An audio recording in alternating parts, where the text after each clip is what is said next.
Jadi di taman konservasi ini yang lebih kurang luasnya 3 hektar yang akan kita jadikan tempat pelestarian daripada habitat Puspalangka. Di sini kami sudah membudidayakan 8 spesies Amorphophallus dan ada 3 spesies Tetrastigma rafflesia.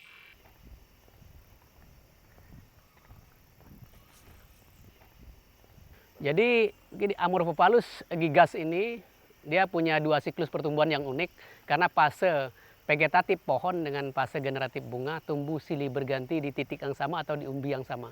Jadi ketika vegetatif fase berdaun dia sudah maksimal umurnya, baru nanti dia akan tumbuh generatif dari titik yang sama atau dari umbi yang sama. Amorphophallus gigas ini cara pembudidayaannya juga pun sama dengan Amorphophallus yang lainnya. Bisa dengan jalan mencacah umbi, kemudian bisa juga dengan membudidayakan lewat biji buah yang nanti berhasil penyerbukannya.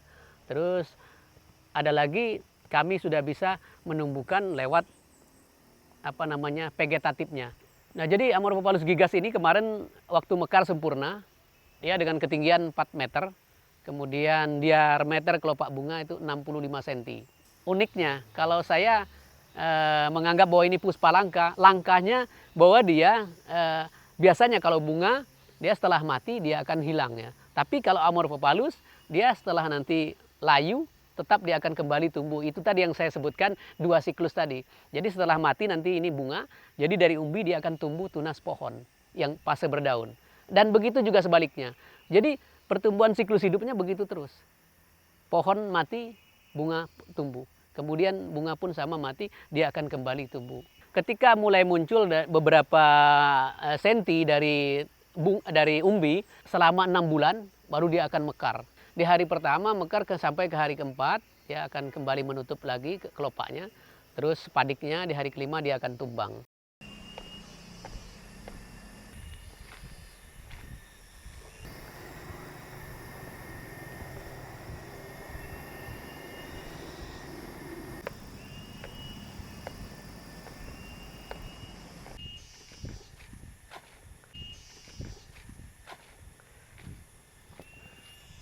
Nah, pemirsa, ini yang tadi kita sebutkan Amorphophallus titanum.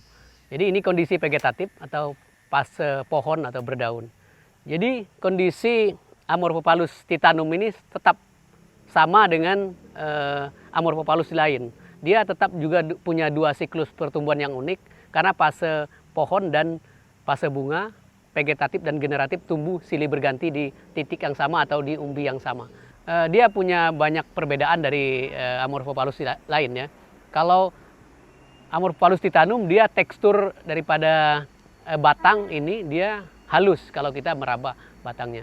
Beda tadi dengan Amorphophallus gigas, dia sedikit kasar permukaan tekstur batang. Begitu juga halnya dengan bunganya ya. Bunga cukup jauh sekali berbeda. Kalau Amorphophallus gigas dia menjulang tinggi, kalau Amorphophallus titanum ini dia punya bunga yang besar, giant sekali. Diameter kelopak bunga bisa di angka 205 sampai 205 cm maksud saya. Nah, jadi itu. Terus ketinggiannya dia tidak setinggi gigas. Mungkin rata-rata di angka 3 meter lebih sedikit. Fase dormannya, fase istirahat daripada Amorphophallus ini sendiri, dia tidak bisa diprediksi dengan banyak orang mengatakan setahun sekali, nggak bisa. Karena saya sudah banyak ambil contoh di sini, Amorphophallus setiap titik dia semua berbeda. Pada saat musim ini misalnya dia fase dormannya misalnya 1 tahun. Bisa jadi berikutnya nggak bisa diprediksi dengan 1 tahun. Bisa 2 atau bahkan bisa di sini sampai 5 tahun dia fase dormannya saja. Ini yang dimaksud ya. Ini. Jadi ini adalah titik daripada Amorphophallus yang lagi dorman. Fase istirahat yang tadi saya sebutkan, kondisi istirahatnya itu. Ini yang belum bisa kami simpulkan atau belum bisa diprediksi fase istirahatnya, fase dormannya. Jadi di sini umbi besar.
Selanjutnya kita akan melihat titik Amorphophallus lain selain dari tada gigas dan titanum tadi ya. Mari kita coba melihat titik Amorphophallus variabilis yang ada sekarang sedang berbunga. Cuman belum mekar kondisinya.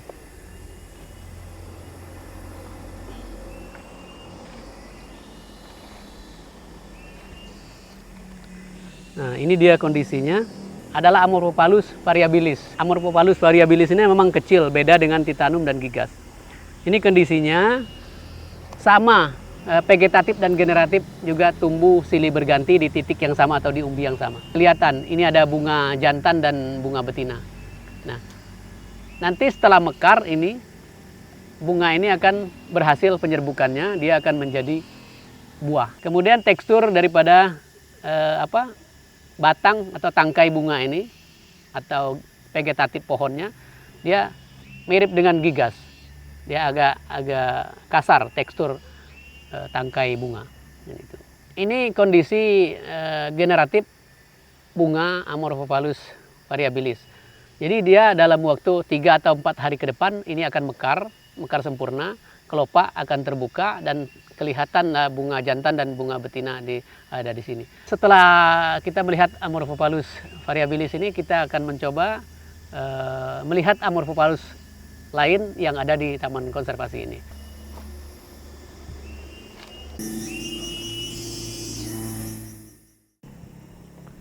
Baik pemirsa, kembali kita akan melihat kondisi Amorphophallus lain selain yang tadi sudah kita liput ya.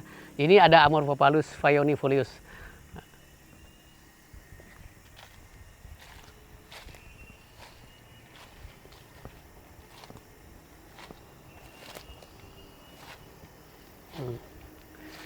Nah, ini dia Amorphophallus phaeonifolius. Ini fase vegetatif, fase berdaun, dan banyak perbedaan daripada Amorphophallus yang tadi setelah kita lihat ya. Jadi kondisi daunnya pun sedikit kecil dari yang lain kayak titanum. Kemudian itu yang membedakan, ada lagi tekstur daripada batang. Ini kalau kita raba duri-duri begitu, kasar sekali. Ukuran diameter kelopak bunga itu cuman lebih kurang 40 cm ya itu. Kemudian ketinggiannya pun cuma sekitar 20 sampai 30 cm. Itu untuk bunga. Nah, jadi itu. Kalau vegetatif ya lumayan tinggi, mungkin di angka rata-rata di 2 meter ketinggian vegetatif pohonnya. Pada umumnya ya, bunga dia ada di bagian atas ataupun katakanlah di ranting-ranting ini. Tapi beda sekali dengan Amorphophallus. Itulah kalau saya menganggap bahwa dia langka dan unik karena itu tadi siklus hidupnya, dia siklus vegetatif mati baru bersiklus dengan generatif bunga, tumbuh silih berganti. Jadi itu perbedaannya dengan bunga-bunga lain. Kalau bunga-bunga lain ya sudah setelah mekar akan layu kemudian hilang.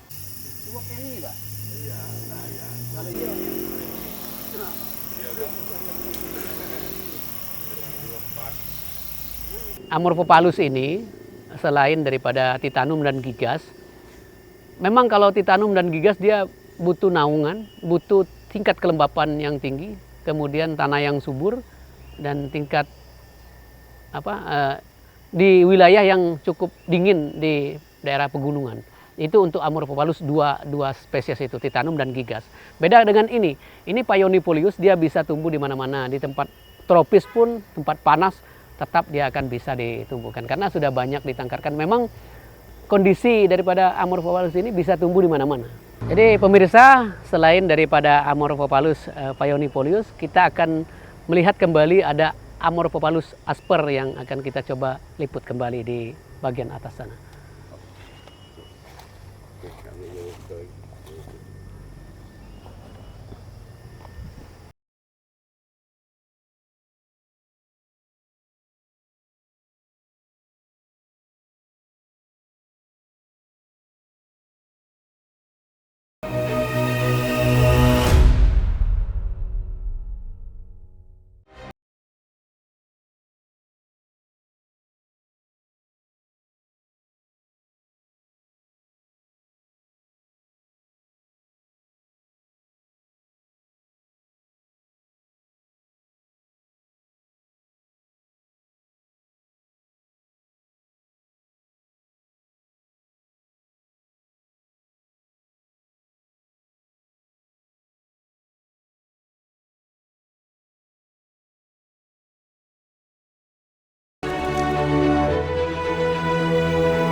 Oke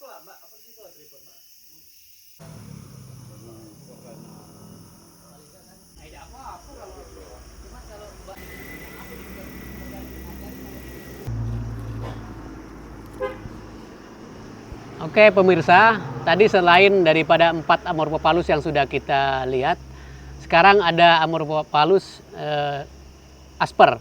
Jadi kondisinya ini. Tetap sama ya, Amorphophallus asper ini dia punya 2 siklus pertumbuhan yang unik karena fase vegetatif dan generatif tumbuh silih berganti di umbi yang sama atau di titik yang sama.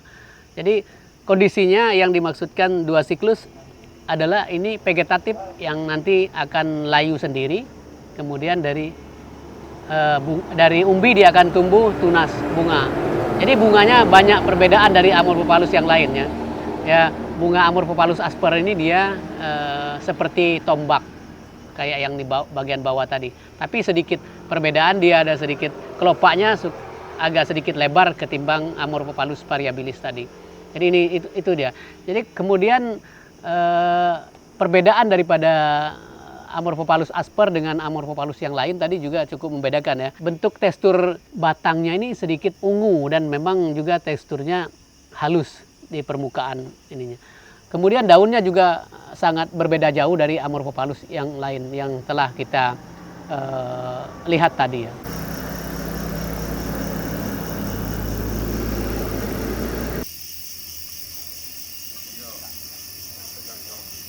Baik, ini kondisi Amorphophallus titanum, kondisi vegetatifnya. Jadi sebelum muncul daun, dia seperti ini, terbungkus oleh seludang pembungkus kelopak daripada vegetatifnya. Nah ini mungkin sekitar 1 minggu lagi dia akan muncul daun. Dia kalau kondisi bunga pun sama seperti ini, tertutup seludang juga. Ada seludang yang membungkus juga. Ini akan lepas sendiri. Ya sehingga nanti keluarlah dari sini kan keluar kondisi vegetatif tadi pohonnya. Seiring berjalannya waktu ini semakin meninggi, ini pun akan semakin layu semua. Ini kan pembungkus saja. Di sini kami sudah membudidayakan 8 spesies Amorphophallus dan ada 3 spesies. Di sini kami sudah membudidayakan 8 spesies Amorphophallus dan ada. Jadi tadi setelah awal daripada pertumbuhan Amorphophallus titanum ini, itu bentuk awal, kemudian ini mulai susunan daripada pertumbuhannya. Nah, seludang yang tadi kita sebutkan di situ, ini dia akan mulai layu begini. Jadi ini tidak masalah kita turunkan. Sebenarnya dia akan turun sendiri seludangnya. Jadi beginilah siklusnya. Ya, setelah yang tadi baru ini kita akan muncul seperti ini. Kelihatan daun dan nanti ini dahan ini akan dia akan mekar. Nah, kemudian setelah ini baru nanti tadi yang tadi di bawah kita ambil kan itu sudah besar sekali. Ya, itu kondisinya sudah pertumbuhan daripada cabangnya sudah ke kiri kanannya sudah memanjang semua. Daunnya pun sudah terbuka lebar semua. Gitu.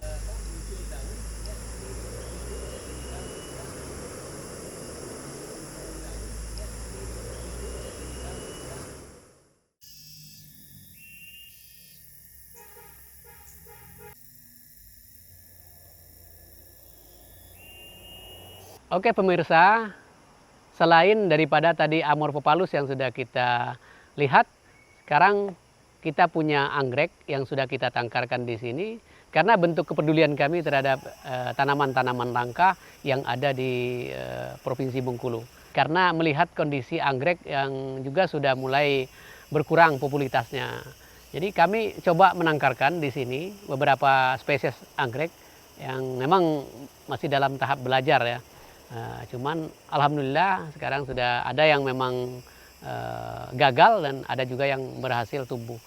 Jadi menurut kasat mata kita ini memprihatinkan, oke kita coba ambil kan kita tangkarkan ke sini. Karena di alam ada yang pohon tumbang itu dia akan punah di situ. Makanya kita coba ambil, kita coba tangkarkan di sini. Cuman kami memang belum begitu punya ilmu tentang anggrek ya. Namun kami punya kepedulian dan supaya nanti anggrek-anggrek ini bisa tumbuh di sini. Mungkin nanti kami butuh bantuan dari pihak-pihak yang memang sudah cinta terhadap anggrek atau memang mereka ahli terhadap anggrek. Jadi kami nanti mungkin bisa belajar di situ untuk tahu nama-nama daripada spesies-spesies anggrek.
Di sini kita sedang berada di rumah tempat pembibitan daripada Amorphophallus ataupun Puspa langka yang jenis dilindungi di Provinsi Bengkulu ini ya.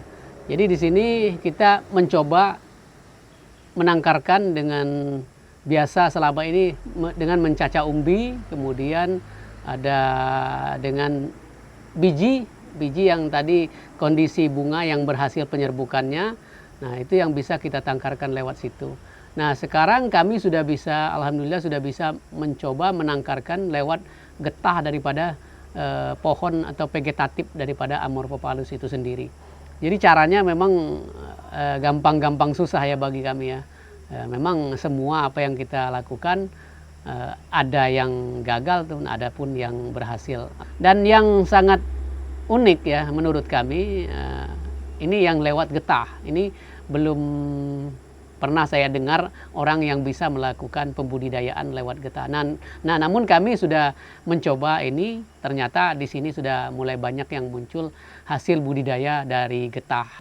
Jadi untuk kondisi Amorphophallus sekarang, kondisinya seperti bibit-bibit yang ada di rumah bibit ini sebetulnya sudah layak ditanam di area konservasi. Namun area konservasi kami sendiri sudah lumayan banyak, mungkin sudah penuh yang tadi kita sudah lihat. Makanya ini masih banyak yang kita simpan di sini dulu. Nanti kita akan melakukan pembersihan lahan dulu, baru kita akan membawa ini semua ke lahan.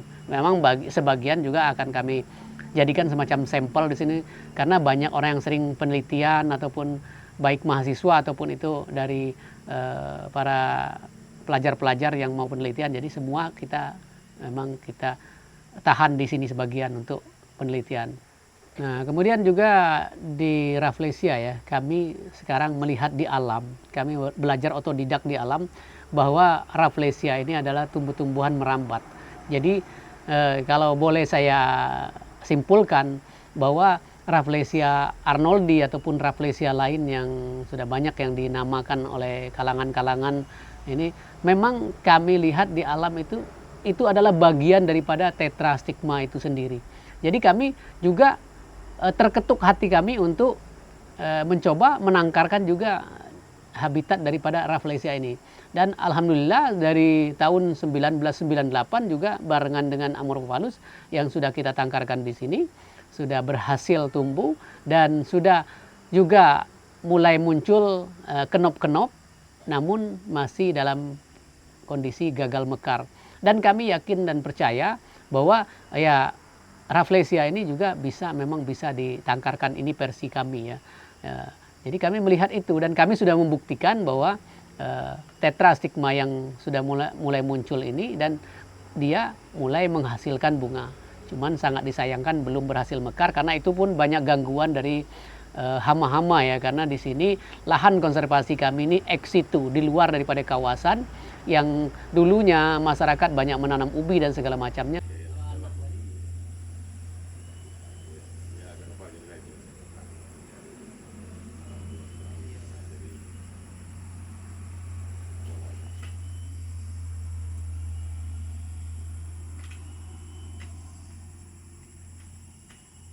Saat waktu pengunjung banyak sekali melihat, ya sangat senang Pak. Masyarakat yang akan melihat, pengen tahu tentang bunga bangkai di Serpasi. Dari luar, dari Jerman, dari Australia, dari Korea, dari Jepang, ya, itu kedatangan tamu dari Pak Holidin Pak.